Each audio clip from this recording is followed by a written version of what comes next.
The Corvette. Last I left off, I basically got the black stripe on, painted on the back. Got the red stripe that goes on the front here on the hood, just like there. Um, One thing I had to do, it had like Z28 on the side here, so I basically had to paint it black first and then go back over with the red and covered up pretty darn nicely. And of all the taping that I did, I still had just a little bit of overspray for whatever reason, but this will come off with just a little bit of thinner and a Q-tip, which I got almost all of it off, but I will finish getting the rest of it off once I get a fresh toothpick. Went in and painted the roll bar. The joints here, I used tulip and just filled in the joints there. That way you didn't have to sand too much or anything. Filled it up pretty nicely. I got to go back in and paint the more of the roll bar. Basically, I put a coat down and had to quit, and then once it dries, I'll go back in, put another coat.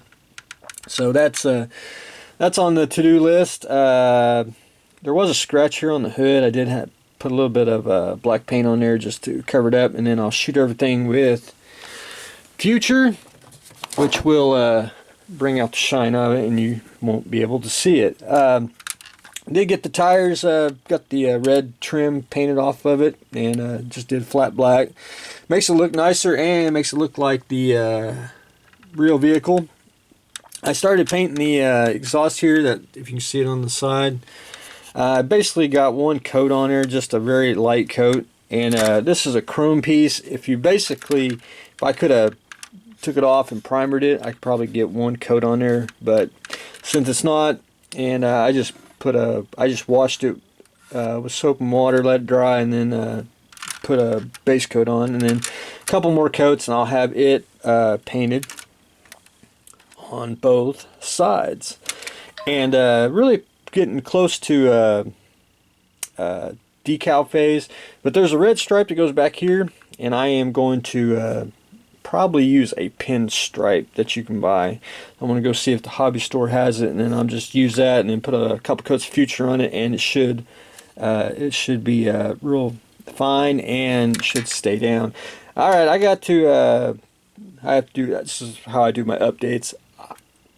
I can remove the antenna, which I'm going to do, but there's going to be a little bit of a lip right here. I really can't, I can fill this up, fill the hole, but you're going to have the little lip. That's just the way it's going to be. It's because it's a metal body, and if I actually tried to saw it off, it'd just be more of a hassle. So I'm going to fill that in and paint it white, and then we'll just that's the way it's just going to have to be, because it's just, if it was a plastic body, I could saw it off to the nub, put a little filler on there, sand it, and get it down. But since it's metal body, we kind of have to give and take on it. So that's pretty much it on the Corvette. It's getting close to being done. There's a couple two spots here, like on the side here, which you notice it's not the same. What I'm going to do is I'll just mask off two squares here, paint them black, and it'll just be the opposite way, but at least it'll be the I want to say the essence of the vents there on the model car. The 262, I started that this morning. Basically, I'm going to do sub-assemblies. Got the fuselage on, got the cockpit on, and for Bill, because I know Bill will ask, they do come with figures. However, I'm not going to put the figures with it because these are standing pilots, and we'll probably use them for some future project down the road, but this one is going to be pilotless. It's really a great kit. It's the old Revell ME262. My only really complaint is, and it's a product of the 70s here, is I like to use open panels. I'm not a big fan of open panels on kits. If you want to actually make an open panel, I think you should be able to saw it off, not because the panels to me are just always just a little bit undersized. As you can see here on the front, I want to say machine gun deals, these are to be able to open up and show the inside, and you can see it's kind of a little bit undersized. It fits on one side but doesn't either.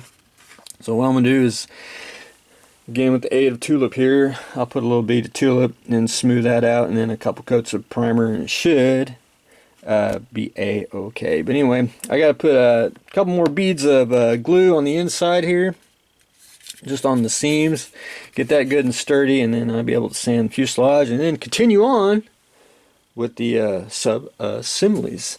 The creeper truck, I'm pretty much done with it. I'm basically ready to vacuum form it. I did add the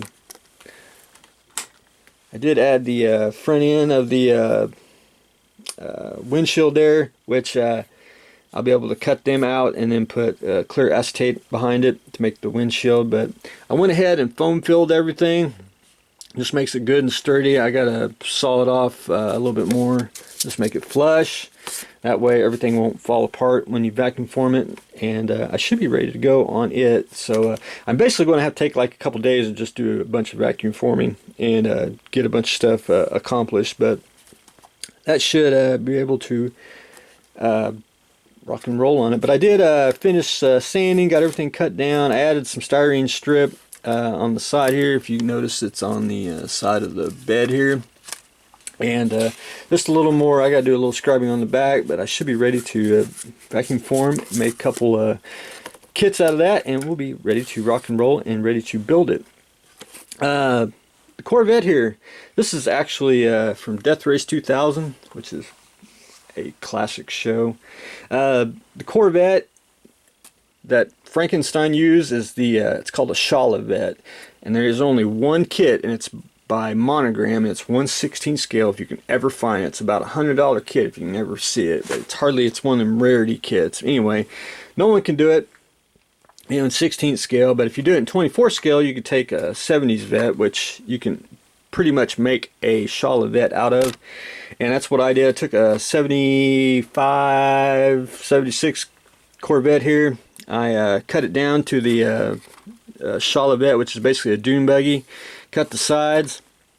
I'm going to eliminate the front here, put the Shala Vette's headlights there. I'll just add that, and then I got to sand the hood down, get it glued together, and basically make it a dune buggy. This way you'll be able to make a and it should be I'll make it a 3-piece kit where you'll have the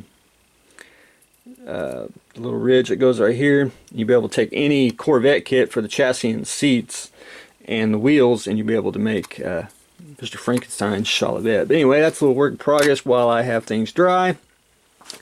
Mutts cuts, I basically got it foam filled, and I this morning did some AVs to fill up the wheel well there. That way nothing will hold on to it when I vacuum form it. Blackbean Rising car, I got to do a little more sanding, but I did a test pull. I just wanted to see what it looked like. And it's a little grainy on the top here because that was my fault for not cleaning it off. And but anyway, pretty much got the basic shape. It's what we want. Be able to shoot a couple coats of primer on it and add a detail. There's a spoiler. So, but that'll be ready to rock and roll probably within a week after I get that done.